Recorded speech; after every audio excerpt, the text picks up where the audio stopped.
Hey, this is Eric Rokeach with FitnessBusinessInterviews.com, and I am here with Cabel McElderry. Now, Cabel has got a monster studio, and he's absolutely crushing it right now. And the most interesting part about this is that in just a few years, he's built it up to now being at the point where he's looking to net 7 figures this year, and he's doing an amazing job. So I had to get him on here to share the secrets and tips of how he's doing it. So, Cabel, thank you so much for being here. I really appreciate it. No problem, Eric. Thanks for having me. All right. Right now, we're talking about this year. What type of revenue are you looking at or are you generating for your facility? Well, like I was telling you prior, we're totally on pace to break 7 figures of actual revenues this year, and that will probably be about 1.3 to 1.5 million in annual value for the programs. So we always look at it the two ways: what a total revenue is versus what are we selling in terms of annual programs, because I think it's exciting to get about the big number, and it's always about perpetual growth. Is this just a one-on-one studio? We started as a one-on-one studio, but we have 3 service groups. So we do one-on-one training, we do small semi-private, and then we do group personal training, which is essentially our version of the fitness boot camp. But in my opinion, these days, the term boot camp is getting watered down and oversold, which is depreciating the value of the name. So we've just reverted our boot camp back to group personal training. Okay, now how many training sessions would you generally run in a week right now? We are currently billing close to 750 sessions per week. Wow. In 4,400 square feet in a town of about 80,000 people. Wait, how many square feet? You broke up. I didn't hear that. Oh, about 4,400 square feet. Okay, and then how many people in the town? There's a little over about 80 to 85,000. Okay, so not a large town, but a decent-sized small city. Okay, and very, very cool. Now, you talked about you're doing some of the small group training and personal training. Is that where the majority, like which one is where more revenue coming in? Is it the groups or is it the one-on-one? Because I've been a one-on-one trainer, that's like our flagship product, so we're still one-on-one heavy. But as our business model grows, I mean, we, like everyone else, we understand that the leverage is the most important thing for continual growth. So we're really, really trying to explode our semi-private and group PT programs right now. Okay, since you have 4,400 square feet, it's not that big, but it's not that small. Can you describe the layout a little bit and what your studio is like? Sure. We always describe ourselves as like one part country club meets one part health club. So our actual weight room, workout room is about 1,300 square feet, and more of the typical gym setting than you might see in some of the standalone type boot camp facilities. And then we have our group PT or functional training room, which is about 800 or 900 square feet of open floor space for things like rings and TRX and Swiss balls and medicine balls, kettlebells, you name it, it's all in there. The rest of the facility is divided up into a few different areas. So our change rooms and whatnot, we've tried to take the spa country club approach where, we've got shower rooms with heating lamps and makeup mirrors for the girls and hair dryers and all those things in private enclosures, toilet stalls and stuff, same thing. We have our cardio rooms, a couple of consult rooms. We have 2 massage therapists on staff, and also an infrared sauna, which has been a great value adder and leverage tool for our programs. Very cool. Well, you're absolutely crushing it right now. You're doing amazing, but I want to step back a little bit because obviously there's some stories. It wasn't all roses getting here. So how'd you get involved with fitness and in the industry? That's actually kind of a neat story with me. I celebrated my 35th birthday this year, but what's interesting about turning 35 in the fitness industry is this also marks 2 decades for me in fitness. So I started working out when I was 15. By 16, I was the kid hanging out and cleaning the gym. By 18, I was the kid that was managing the gym. I've been involved in pretty much every facet of the industry. I was competitive in bodybuilding for a number of years. I did about 16 shows, the nationals 3 times. Then I left for college, started doing a little personal training, ended up as a sales rep for a major supplement manufacturer and handled all their about 180 retail accounts. I kind of started managing and running a supplement store, personal training on the side, and then finally figure out the way to, with the help of Bedros actually, to put the business plan together to get my lifelong dream up, which was own a gym of my own, which I couldn't afford a real gym, so we went with the private studio concept, not really understanding the power of what we were getting into, and now I'd never look back. Awesome. Now we're going to dive into that and kind of break that apart a little bit. You said you started when you were 15. Was it something that you just like, let me try this and see how it goes, or was there somebody that kind of pushed you towards it? You know what? It's kind of all of the above, sort of. Like I was a kid that never stuck with anything. I was I wasn't a great athlete. I tried things, didn't like it, didn't stick with it, but for some reason, weight training kind of stuck. And I think it was because with a strange name like Cabel, and I was a legitimate 98 pounds, like every would-be bodybuilder, I had like tons of self-esteem issues, right? So for me, it was a way to feel better about myself, and then the positive reinforcement just kept moving me forward. So ironically, I thought, I ran into the whole body for life thing with Bill Phillips, right? And I was like, Bill Phillips nerd. I just wanted to be Bill Phillips. So I had this idea that I was going to like drive down to Colorado, and I was literally just going to hang out at their office until they gave me a job. And we actually did drive through Colorado, went to the headquarters. The secretary's like, I worked here for 3 weeks and I haven't even met Bill. And just as we were discouraged and about to leave, in walked in Sean Phillips. And he was a really cool guy. I got to spend a couple hours with him in the afternoon, and I think that kind of set the wheels in motion for what was going to happen next and how I started to take personal training and everything more seriously. Very, very cool. So you got in there at a real young age, okay? Working out, at what point was it where you started to work with other people and start training them? It was the summer of 1998 when I came home from my first year of college, and in central Alberta, the oil and gas industry is the primary industry, so in the summer you go to work in the oil and gas industry and make some money. And there was a recession then, much like now, where there just was no work, and I had to do something. I was literally so broke, I couldn't afford to insure my car, and I was sleeping on my buddy's couch, and the girl I was dating at the time was like, you know what, everybody's bugging you in the gym, why don't you start charging them? So I felt bad, and reluctantly I did, and the rest was history. Okay. How long were you doing that for, where you were working at the gym and you were training those people? I never actually worked for the gym, so right away I was my own independent contractor, and that was from 1998 basically till 2007, and I tried to leave the industry 3 different times because I was failing. So. Okay, well, let's talk about those 3 different times. Let me ask you, why do you think you were failing, first of all? Well, I think because I was like every other personal trainer, and that I did all the wrong things that you think you need to get clients. I printed my business cards, and I printed my flyers, and I put my stupid posters up in the gym, and just hoped people would find me. And I had no idea how to set up an automatic billing program, so I was, of course, selling 5-10 sessions at a time, hoping that my clients would stay with me forever. And I just wasn't able to build a business. I tried 3 times to hire trainers and failed because I was so afraid that they'd steal all my clients and leave that I just couldn't grow. So you were definitely in a scarcity mindset. Yes, big time. All right. So at what point was it where you're like, the first time where you're like, I'm not able to do this anymore? Like, did you just reach a point where you just said, all right, I'm done with this? Kind of. It was just more like being the opportunist, questioning whether this lifestyle could really, or whether this industry could provide the lifestyle that I dreamt about, like everybody dreams about. And my family was not real crazy of the idea because, like, what's personal training? Like, get a real job, Right. So it was one of those things where it was just sort of seemed like I had to make a change if I was ever going to have a chance of, earning a decent income and getting married and owning my own home and those types of things. So did you end up getting a job while you were trying to do the training thing, or did you just quit training and go get a job?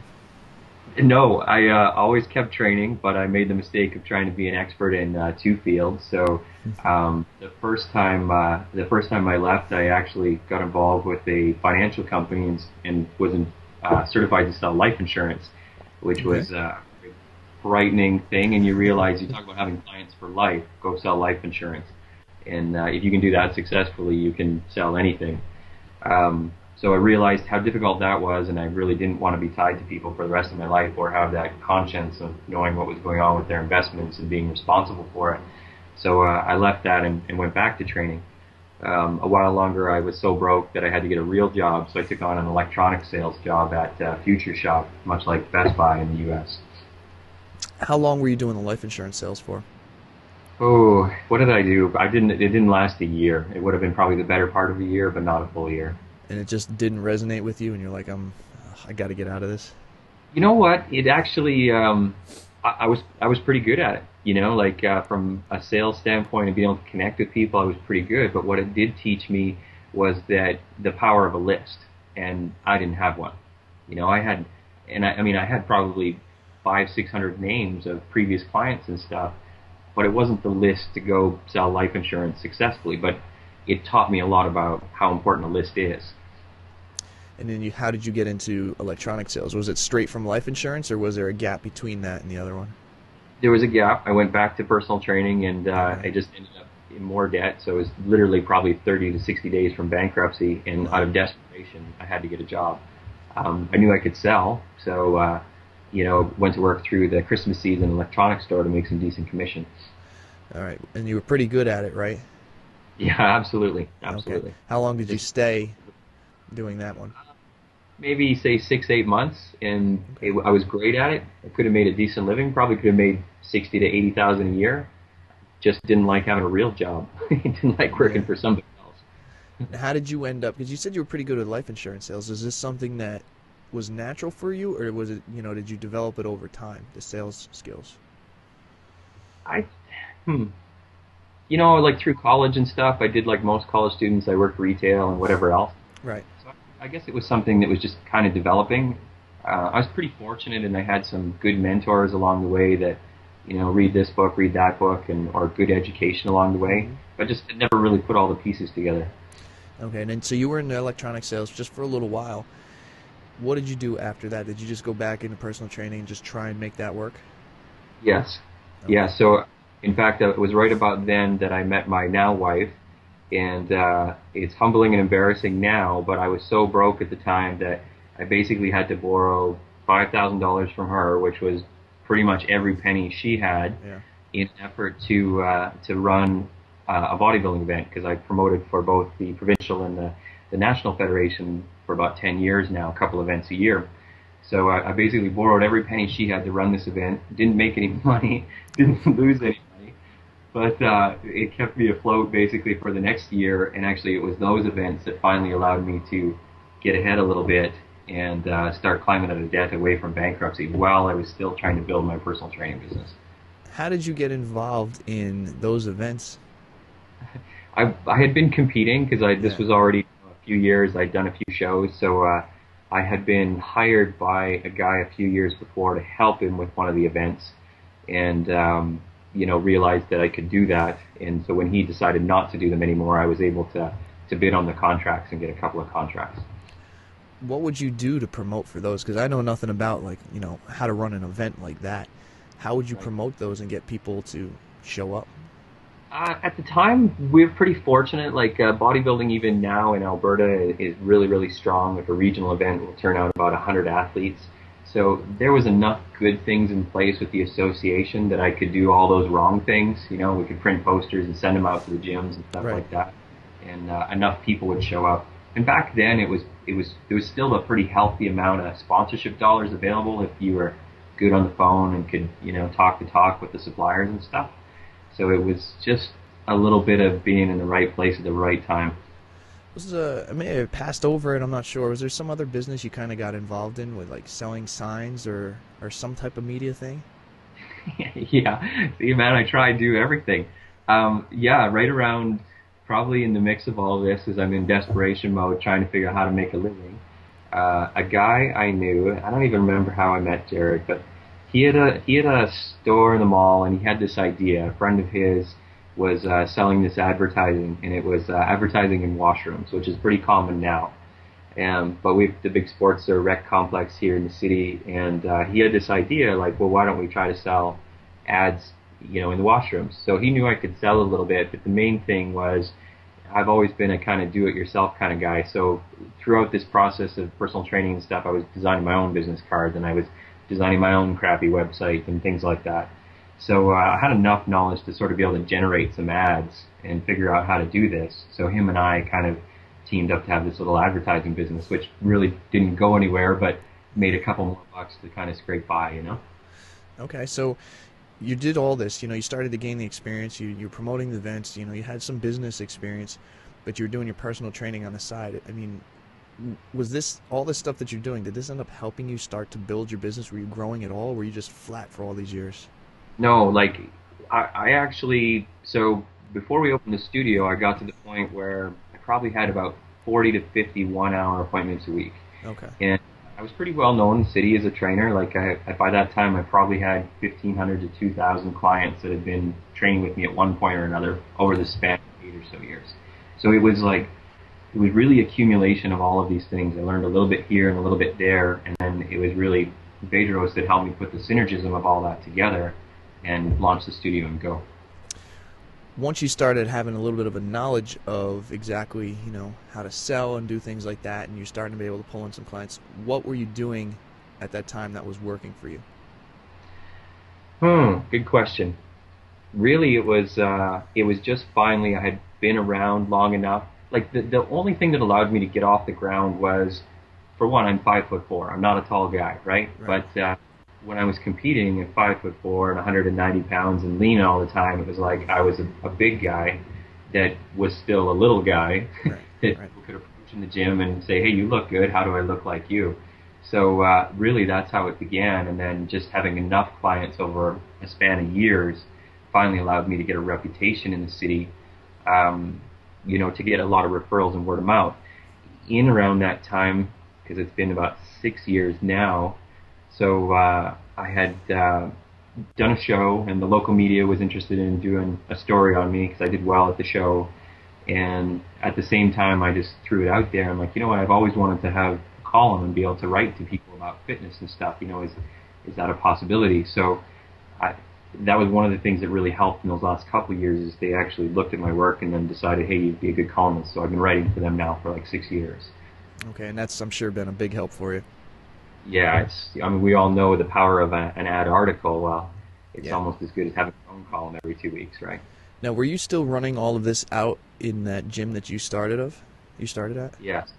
Okay. I still had no place of my own, no money. In fact, it was all about that time my wife and I had decided to get married. And the only reason we were able to get married is because we won a 50-50 draw at one of the hockey games for like $5,000. And it was right about then that we were trying to buy our first home, and I'd managed to scrape enough money together for the down payment, but totally got declined for a mortgage because I had no set income. It's funny because we only bought our first home because my wife had a job at an accounting firm now. She just graduated from college. It was because of her income we were able to buy our first home. Okay, so let's fast forward a little bit. You did this for all these years, right? You were able to, do okay, building the business slowly. What point was it where you're like, this is just not working? I need to find somebody to help me or do something different. When did it just reach that point?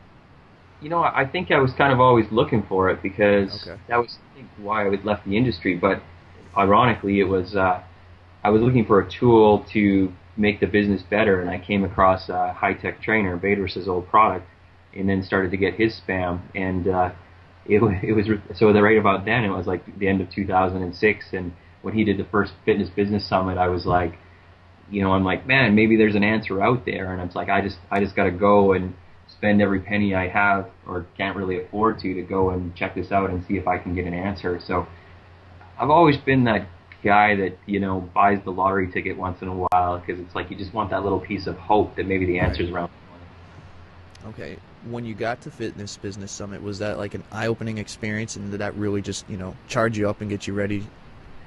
Yeah, man, because in Alberta, I mean, even in 2007, it's like personal training was still kind of like, wow, like who really hires a personal trainer? Like, he's just.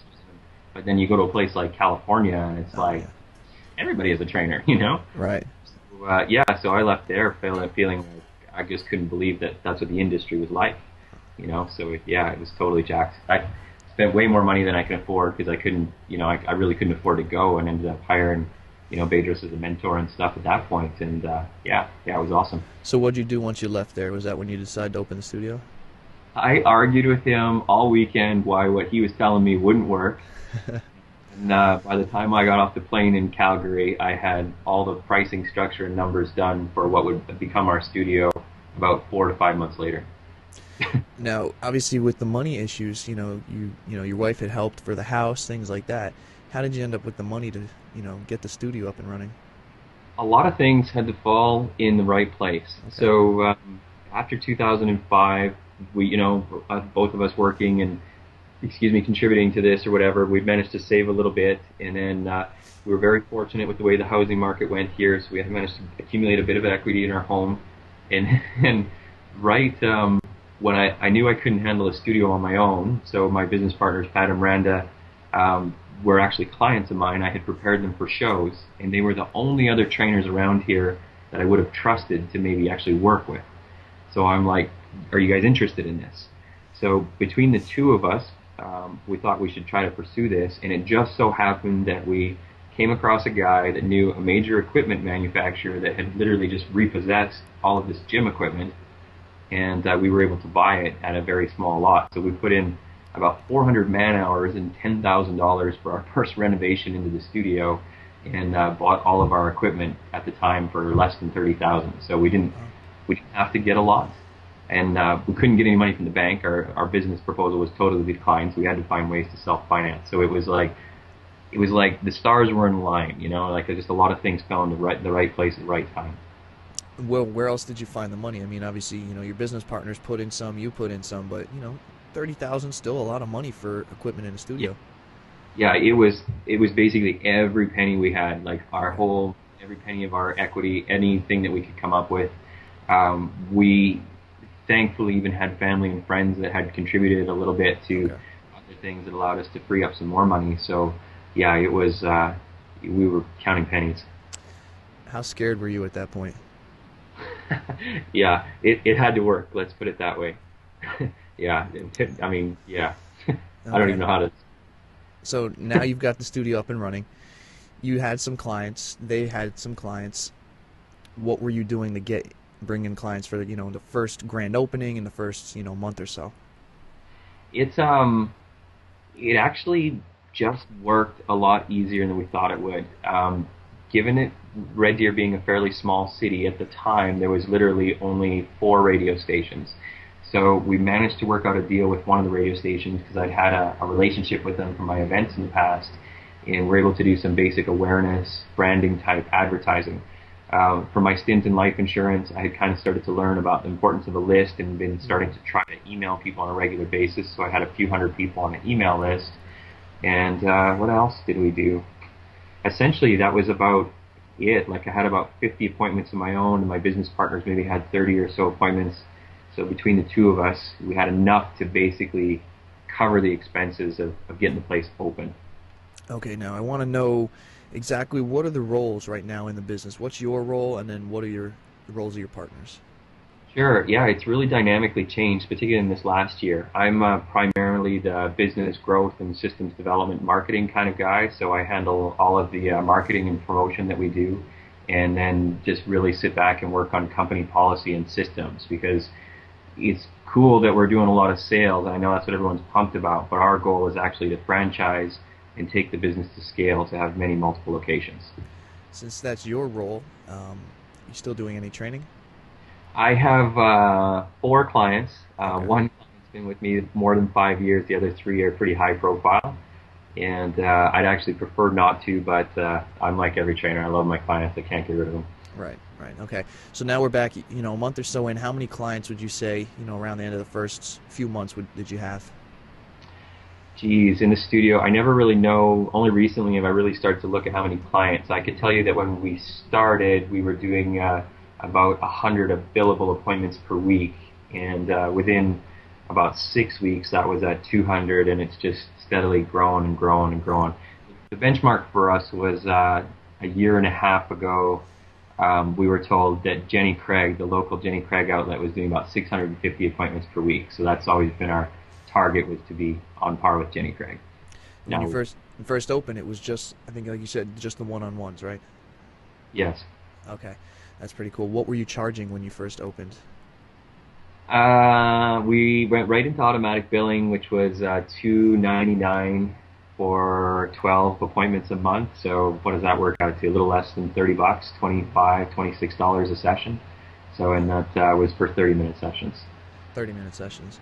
Okay, yeah. Now you were billing per sessions. Was there any point where you decided maybe you wanted to try and get longer, maybe on monthly commitments, or 6, 12 type of commitments? Right when we opened, actually, we switched to an EFT billing, and I had been in the process a few months prior of trying to figure out how to set up EFT for my personal training clients. One of the things that had happened a number of years ago is I knew a guy that did health club promotions, so I understood what EFT was. I just didn't know that I could have, put it in place when I was on my own or how to do it. So we went right to EFT billing. But we did do a couple of things a little different with package sales and stuff when we opened that we don't do anymore, and it was unique to us. But. Okay. All right, so you were doing that. People would come to the end of their sessions. Okay, you build them. What were you doing to try and keep them coming back? Well, like I said, right away we were in the EFT billing mode right when the studio opened, so we were signing everyone up for 6 or 12-month agreements. And, it was just, we had such a new concept in our city, we didn't really have to try very hard. And I've always been a really big, make the intangible tangible.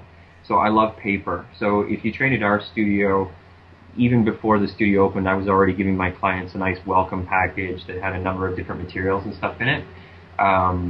So it's always from day one, I've really believed in creating that tangible value for people. So it really, really sold well because there's just nobody else around here that did that. Now, it obviously seems like since no one was really doing anything like this around there, that was, it's been pretty easy for you to build the business.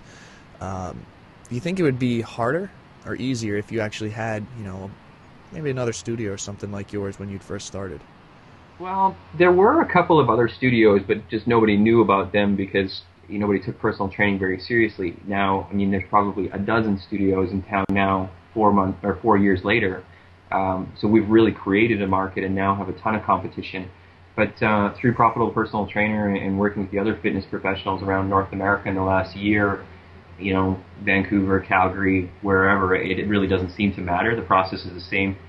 I truly believe now that competition is a great thing because the more people there are trying to market and build awareness for the services, the bigger the market is. All right. What are you doing that separates yourself from everybody else?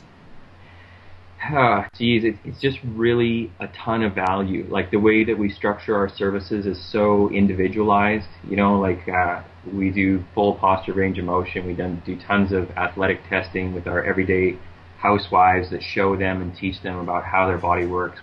We believe that nutritional coaching has to be the part of every single program. So we don't do as many upsells maybe as some clubs would because for us it's an all-inclusive thing. Beyond that, it's just tons of value-add promotion. We're always doing recognition, referral, reward type things from gold stars to client gifts to Facebook recognition, whatever it is. So it's just the same old thing, add more and more value. Your closing rate pretty high when people come in, and try and sign up? Do you get them most of the time? Yeah, my sales guy maintains a 80 to 90% close ratio, which is a really cool thing because he was a personal trainer and is still a trainer. And I was told you can't teach a personal trainer to sell. And in his first 2 months, he was at 60%, and now he's steadily at 90%. So I do no sales in the facility at all anymore. That's great. Makes your job easier, huh? Absolutely. Let's talk about your staff. You said you had a sales trainer. How many people do you have working for you right now? We have, I think, 16 employees. So we got 12 trainers, 2 massage therapists, and 2 front desk staff, which we're actually going to grow by a couple more people here right away. Are they employees or are they part of some of them subcontractors? They're all employees for the simple reason of I really like to have control of a lot of things. And here in Alberta, the way employment regulations work, we would basically have to let them be training and doing other things for them not to be employees. And the way our system works, I don't really want that outside of the business. I want to keep them in and build a business with them. So we have a really unique pay structure for our staff that puts about 60% of their earnings into a bonus structure of goals and objectives that are clear that they can meet. And at one point, after they've been with the company for more than 2 years, they can actually apply to have their employment agreement rewritten to be more of a subcontractor status and allowing to give them percentage of sessions and do some of their own sales and client attraction, etc. And they're pretty happy with the way that it's set up? Yeah, we learned early. We had some turnover. My number one competitor is an ex-employee that, basically ran off with all of our stuff. So we learned some hard lessons. And we really have focused on building the team dynamic and loyalty. So other facilities are continually trying to recruit my staff now, but we have amazingly loyal staff. That's great. Now, it's important, obviously you're at seven figures, you're going to be net seven figures this year. Having a great staff and a bunch of great employees is really important. So I want to know a couple steps is like how you go about hiring them and making sure that they are right for your business. For sure, and the same as every other part of our business, we always try to approach everything from a system standpoint, and then if I have to do this 100 times, what is the simple pattern or set pattern that I'm going to follow? So our HR process is just like that in that we do primarily recruit from the college program, the kinesiology program. We also are CanFit Pro trainers, so we're the local people that can actually certify other people to become trainers. From that standpoint, we'll do some recruiting based on a confusing classified, so Dan Kennedy style, that's a bunch of details, follow these instructions so we can filter people right away. Then we do always two interviews. First interview is a behavioral interview, and the second interview is a skills interview. Our interviews are graded on point scores as opposed to just reviewing the answers to try to eliminate emotional feelings towards the candidate and make it a very numerical, strategic process. When we have an applicant that's of worthy consideration, we actually have a 2-week full paid training internship program where they have to commit to approximately 100 plus hours worth of training in the facility. And then they actually go through a written and practical exam before we even give them a contract. So we're very, very specific about who we hire. How long is this total process? Let's say I walked in the door and I wanted to be one of your trainers until I'm actually on the floor training. Basically, probably about 3 to 3.5 weeks, depending on what your base knowledge is. So, okay. Are they getting paid right off the bat, or do they not get paid until they're on the floor? Yeah, they do get paid for the internship, but they don't get paid for the internship until the end of the internship. So it is totally funds that we put at risk, but it's just one of the things that's helped us recruit the right candidates. All right, and running a successful business like yours, obviously it's not just the employees that's part of it. You're obviously really great with the clients. They love you. How are you getting your employees to buy into your model so that the clients love everything that you're doing? We really try to make sure that each process has a good degree of accountability. So just about every aspect of the training is systemized, like from the standpoint for a trainer, you can still use your own creativity and it's still totally individualized to the client, but the trainers are required to submit a fair amount of documentation. Now, I don't want to make that sound as cumbersome as it sounds, because it's really not. We track a tremendous amount of data. So for one thing, I track trainer retention rates, and I don't rely on Shape.net or MindBody or the popular things to do it because the reporting sucks. So I have my own methods that I've developed to track and compare retention rates that identify the disparity between trainers, and then we use that as a coaching model to develop them to minimize that disparity. So there's a tremendous amount of accountability in place, really through the interview process, I guess, too, because personal training is 80% personality, 20% knowledge. So we're really trying to focus on those people, which is one of the reasons why I love recruiting from the college, because you get young people with no commitments, no preconceived notions, and no experience, so you can set the patterns to which they adopt and learn as habits. When you're hiring, you bring them through small internship, but do you hire any interns from the college and then try and have those kids funnel into the program knowing that they've already knowing the system? Yeah, we do now. So the college actually came to us and asked us if we would start to provide practicum hours. So we are kind of doing that more and more. We don't really find that to be a huge factor. It is certainly nice to have extra time with them so we can kind of headhunt and pick the ones we like the best. But we still don't see enough of them to be really, really valuable. So still primarily recruitment to try, and then through the interview process to determine the ones we want. Okay, let's say I came in, I'm a potential prospect, new client. You mentioned a couple of things before, but tell me what you're doing that would kind of be special for me, that would wow me once I walked in. For sure. We use a whole semi-scripted sales presentation tour process, which I actually have this whole presentation coming out in a sales DVD selling type resource product here in probably just a few weeks. It is very, very specific to us. So we're using a lot of situational points within the facility to monitor body language, communicate messages, and basically break down barriers, put people in touch with their emotions to make them feel really, really uncomfortable with their environment. But the very first thing is when you come in, we take you out of your comfort zone, and it's usually me or my sales guy back when I was doing sales introducing myself to you and then being, Eric, can I put you on the spot here? You know, what the hell are you doing here? And literally sometimes those are the words that I will use, because we really believe in communicating to our prospects that you don't come into our facility to buy personal training.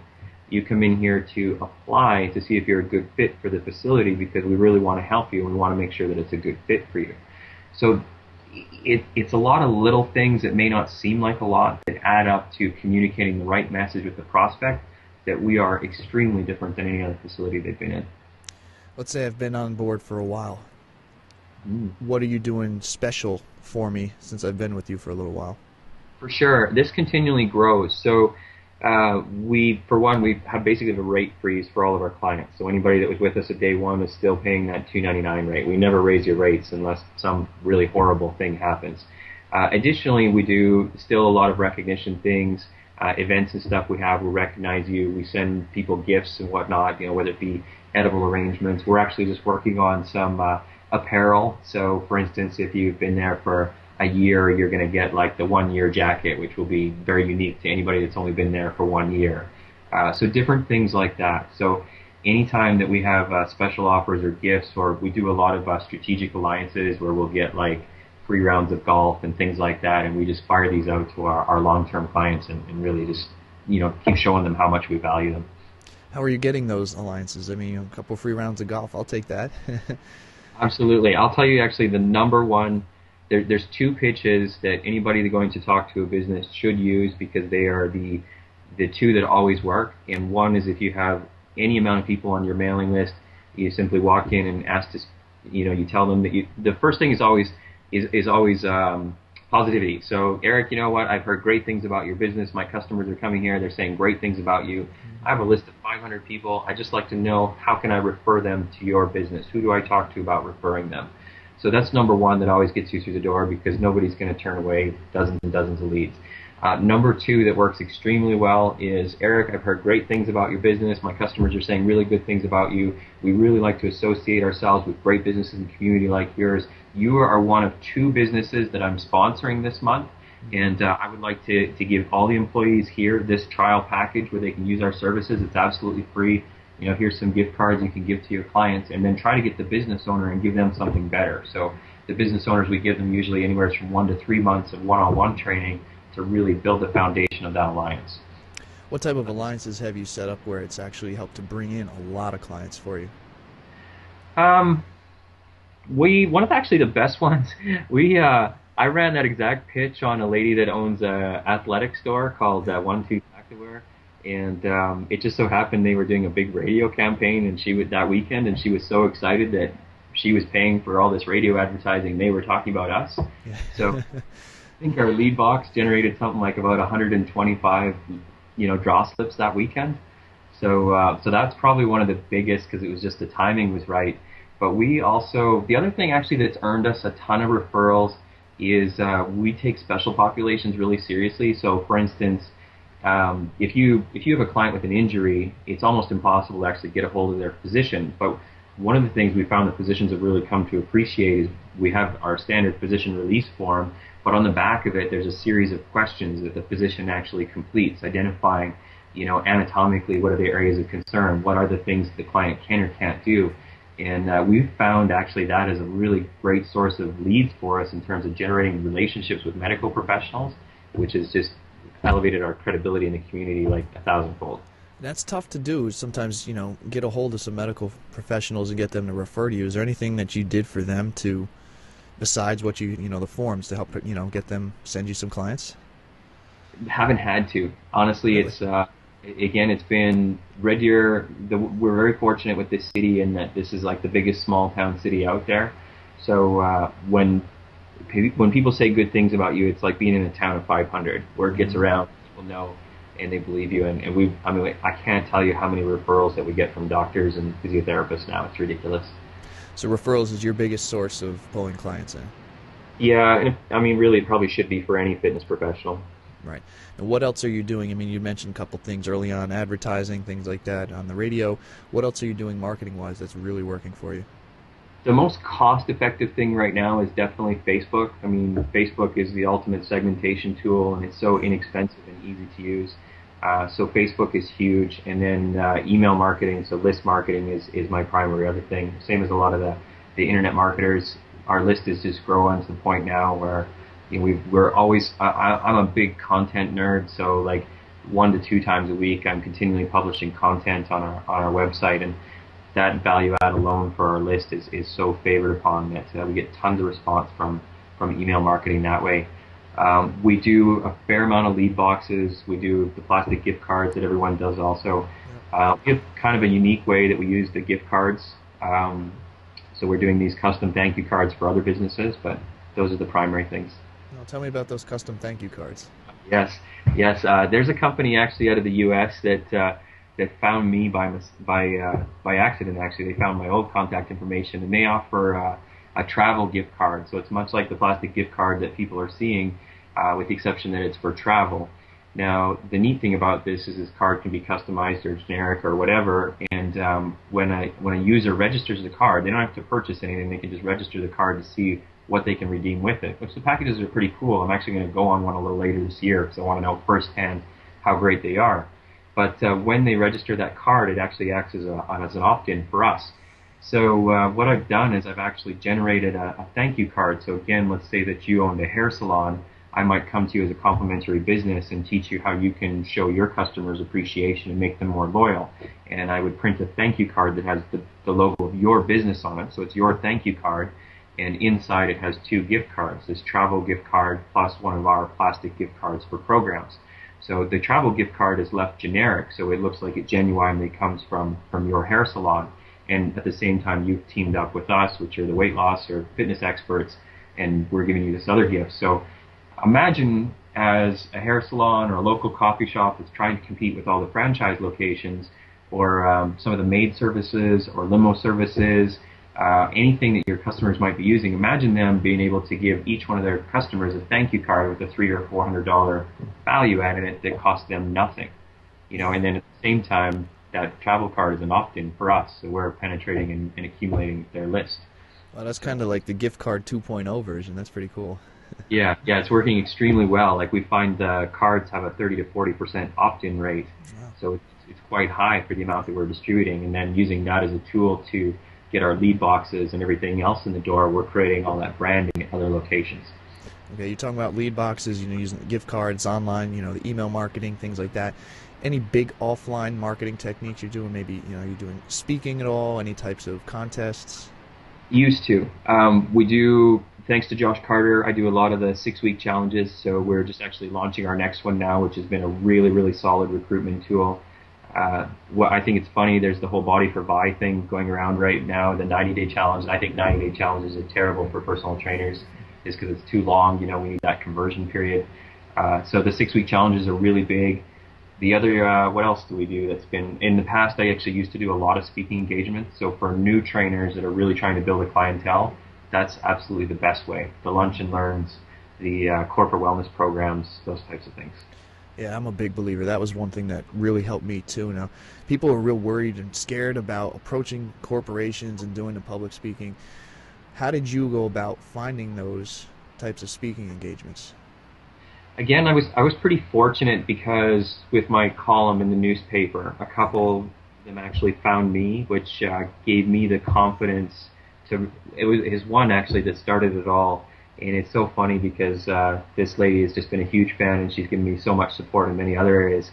But it was a conference for human resource managers, and it was one of the biggest audiences I'd spoke to at the time, and talking about posture and biomechanics in office with these people, and then making people in suits and skirts come up to the front of the room and actually try to do some exercises in suits and skirts, because it just it was so fun for the audience and the interactivity that really set the stage for the presentation that I took out to other businesses because it was so well received. Other than that, what? I just went out and just realized that 8 no's for 2 yeses was okay. And you just keep talking to people and keep trying. And every new trainer now needs to understand that the person that gets busy the fastest is the one that's going to win. So it's a numbers game. Do whatever you have to do to get in front of as many people as possible. Absolutely. Now, that first one where you had everybody up doing the exercises, how were you getting them as clients? From there, I'd always, right at the seminar, I'd always be collecting names and email addresses, because that's the other thing. If you think giving your business card to somebody is going to generate business, forget it. So you always have to be proactive in making sure you get their contact information. So I would always, even then I was recognizing the need for value add. So it would be a simple matter of, I want to send you the 10 stretches that you can do in your office that are based on what we've talked about today that I know are going to eliminate neck aches, back aches, and all those kinds of things, right? So I was getting email addresses and contact information right there. I've always been a huge fan of the free consult, which was all I really ever needed to do at that time. So I would send out those materials. Like I said, the service packages that we've given people, like I was a trainer that, 6-7 years ago took pictures and wrote descriptions for every exercise. So if I wrote you an exercise program, it was like 40 pages long because you had all these pictures and stuff that you never looked at, but it just felt substantial, So. Right. The other thing I wanted to know about, I haven't covered it so much. For me, it's never been a problem. I'm comfortable in front and speaking. How did you deal with, the fear of maybe going out and speaking to large groups of people? Yeah, you know what? I got to think there was only one class in college that was worth anything, and that was speech class. I remember I didn't want to take it. I had to take it. I was like everyone else that, didn't want to get up in front of the class and speak. And that was the only class, and it's probably been more attributed to the success that I have today than anything else. And I used to get in fights with my instructors all the time because I hated writing speeches. So after a while, I would get up there with blank cue cards and just make it up as I went along. Whatever works, right? Yeah, absolutely. Now, what else are you doing for your clients? Do you have any social gatherings? Do you do anything like that for them? Yeah, we don't do enough, and we're trying to do more. One of the biggest things that has worked really well for us is we have an annual fundraiser that's also what we call our Client Revenge Trainer Challenge. And last year it actually kind of evolved to us competing against the fire department here. So our clients live, breathe, die, and love that event because it's a chance for them to come out and yell at us and count miserably and watch us suffer and have pain that way. So that's definitely our biggest annual event. We don't do enough beyond that, and we're actually trying to do more. It's a huge focus for us right now. Any charity events or charity drives that you do? That's the big one. The Trainer Challenge is actually tied to the local food bank. Last year, in conjunction with Shaw TV here, we actually raised 9,000 pounds of food. Wow. In that event. So that was really great. And then we do a couple of other things throughout the year. Last year, I was actually involved with a charity climb for Mount Kilimanjaro for clean water in Africa. So that kind of, we did that and organized that through the studio as well and had a pretty big fundraiser. It was cool. I took a flag with me with all of our clients' signatures on it, so they all came with me to the roof of Africa. And we're actually just working on a couple things now with a couple of local organizations. Our areas of interest are like families, kids, and animals. So we're trying to put together a couple of other fundraisers throughout the year. I want to step it forward a little bit. Obviously, you've been really successful with the business in just a very short time. At what point did you realize that maybe it was time for you to start helping others and sharing your knowledge and helping them grow their businesses? Yeah, I think it was just the next logical step. I guess it came in 2009 when I was invited for the first time to speak at Fitness Business Summit. Yeah.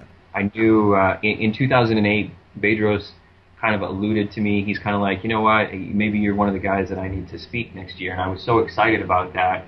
And then I didn't get selected, but I was so excited about that it really kind of became a goal.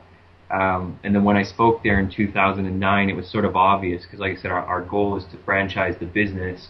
So I knew I needed to start positioning myself as that expert and accumulating a list and credibility as a guy that could teach people to be successful in an effort to find people that I think could be eventual franchisees.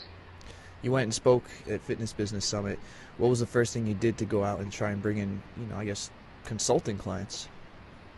What did I do? I actually, I guess it was it after Fitness Business Summit? I guess it would have been. So it would have been, Fitness Business Summit would have been like February, March, and then in September, we actually put on our own local workshop, me and two other fitness professionals. And I never really thought about it until I was literally driving down to Calgary that morning, and I'm like, you know what, I'm just going to throw it out there, and I'm going to just say that I'm going to take like 3 coaching clients, and I'm just going to see if anybody would be interested in it, because I was still kind of doubting myself in terms of whether I had enough value to offer. And lo and behold, I sold 3 coaching clients, and then realized, you know what, I should try to make a move more towards this. So put up my blog and started generating content and tried to build a list. How did you get those people to come in originally to your workshop? I actually relied on that other fitness professional because she was a certification instructor for a number of years and been putting on a lot of private education workshops. And in fact, she's actually part of how we developed our internship program. We believe so strongly in the education she was providing. Before we had our internship program, we would actually send our new trainers to her to be educated with some extra anatomy and biomechanics and whatnot that she was putting on through private education. So she had about 500 to 600 people on a list of previous people that had been certified. So we used that to kick off the workshop and started with like 30 people in the workshop. What's the workshop consist of? That workshop was 3 different parts. There was me that was like all about marketing and lead generation. There was another guy who was a professional corporate speaker and friend of hers that he really spoke about personalities and understanding how to communicate with people. And then she really talked about the need for education and the legislative side of kind of starting a business, you know, how to register your business and what it means to operate in your home or different situations like that. Now you were just focusing locally. Have you expanded at all, tried to bring in more people? I mean, obviously you're in Calgary, you can pull from there, but have other people, from way outside of there coming to you now? Yeah, when I first started to try to get going with the coaching, I was pretty intimidated by, and at the same time, I'm a super loyal guy too. Like, Vaderus has become a good friend and mentor, and I'm really proud of that. And I never want to feel like I'm stepping on his toes, which I know is ridiculous because I can't. But I had a hard time with the idea of, man, I'm going to try to position myself against these guys, and one, how am I even going to do that? Mm-hmm. So I did what I do best, and I focused locally and started to work out, and now just basically through the internet trying to build my list globally. My website's starting to rank better and so on and so forth. Through the certification network, I became a pro trainer, so now I'm tied to the largest certification network in Canada, and I'm starting to try to get solidly into the speaker circuit with their conferences. So I spoke at the Calgary one last year, and I'm applying for Calgary, Vancouver, Toronto this year.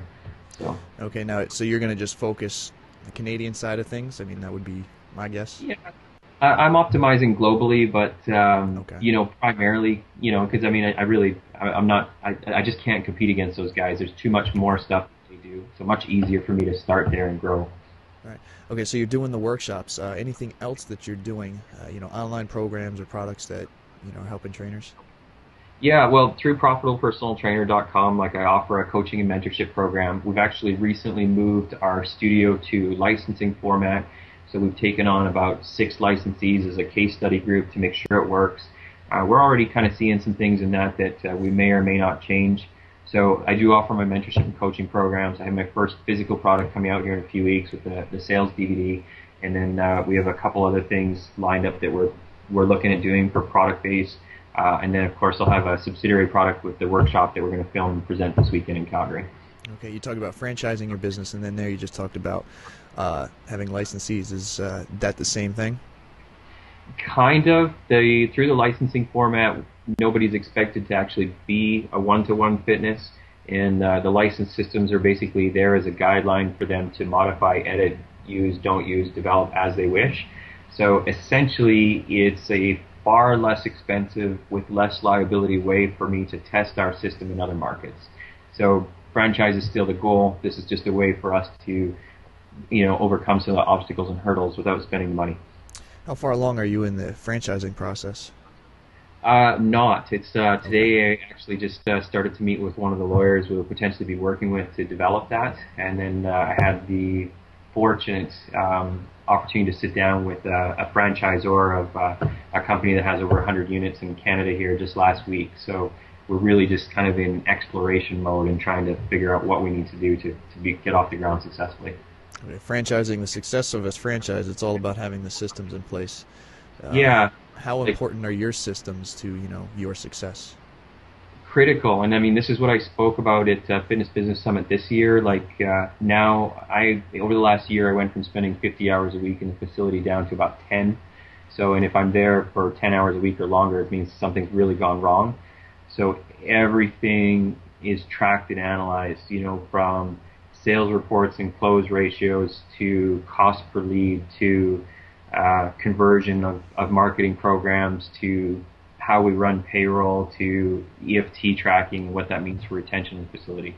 So everything is about systems, because to me, it's one thing to build a business that makes money, but I don't really want to be attached to that business forever. So I want to be on a beach sipping drinks like everybody else, Yep. Knowing the business is working without me. Did you just start to really get down and systemize things recently, or have you really been trying since the beginning? We've been trying since the beginning. So, I mean, we wrote our first version of our operations manual already 2.5 years ago.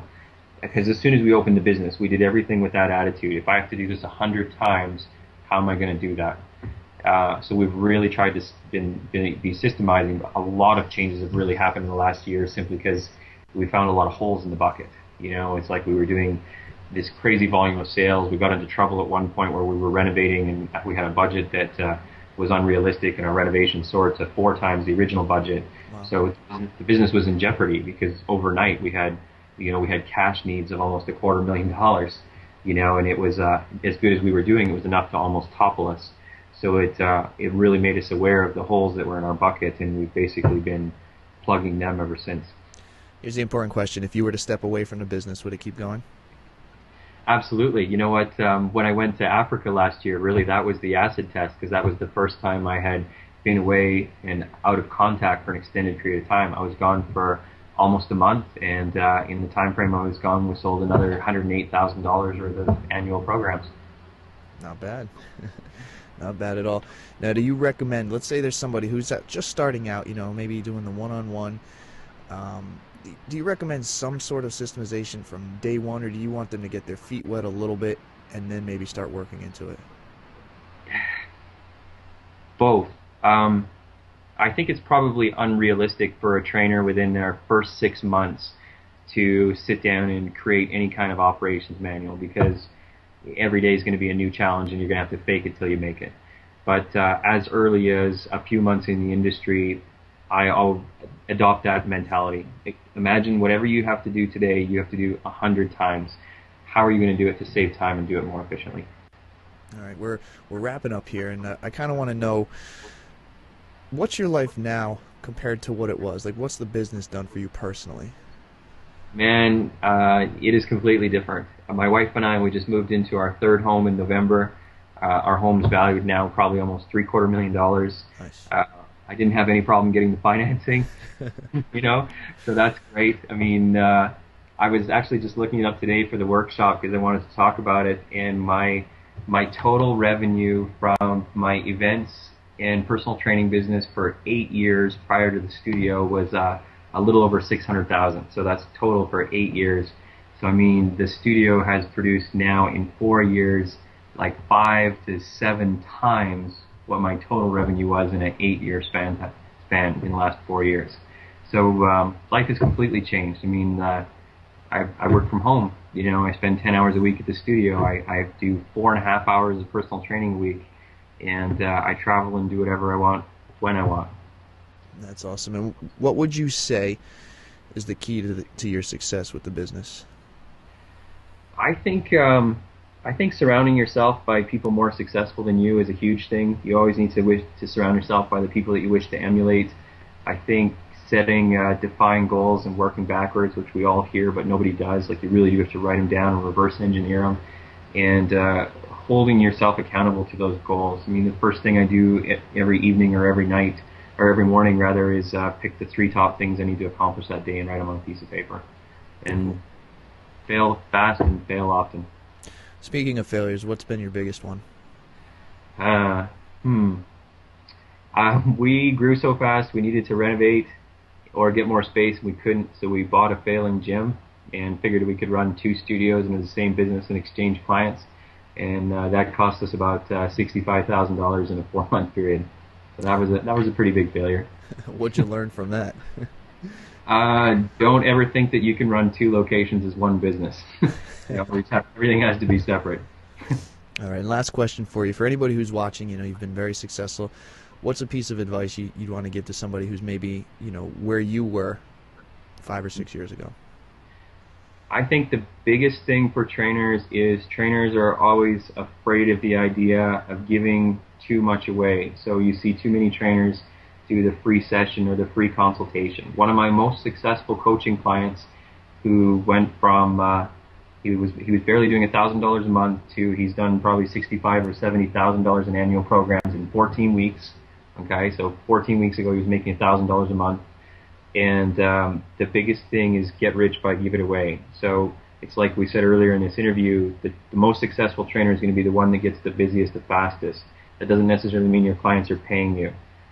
Find as many people as you can, be busy in the gym because it's going to increase your value and appeared value in the gym. So get busy as fast as possible.